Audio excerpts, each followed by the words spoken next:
The Moto G4 Plus is a more camera-centric version of the 4th generation Moto G. Let's see if this new model can carry forward the legacy of its predecessors.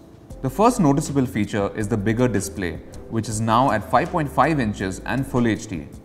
This gives you really crisp visuals and colors that don't fade in the sunlight.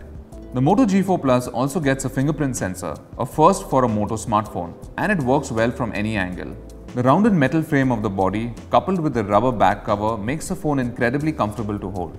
Under the hood, we have a Qualcomm Snapdragon 617 SoC, 3 GB of RAM and 32 GB of onboard storage.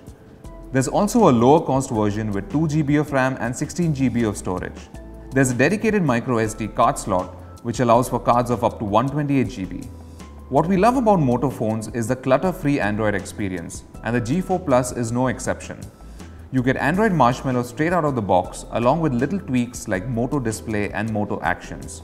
The latter has some new additions for silencing the ringer when you pick up the phone and engaging Do Not Disturb mode by flipping it over. There's not much in terms of pre-installed apps apart from a file manager and the standard suite of Google apps.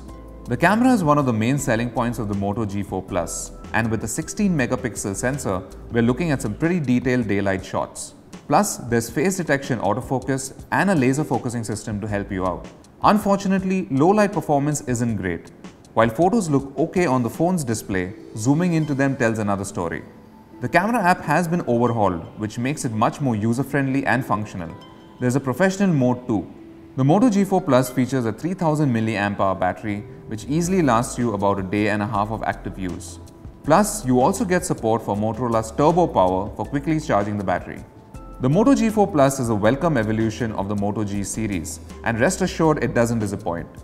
It's an easy pick in the sub 15,000 rupee price segment, and there's even a lower cost version for those with tight budgets. Nothing is perfect though, as we wish it had better low-light camera performance, and little touches like NFC would have been nice to have. If you don't like trying your luck at flash sales, then the Moto G4 Plus is one of the best options out there. So that was our review of the phone. Hit the thumbs up button below and subscribe to our channel, and follow us on Twitter and Facebook at Gadgets360.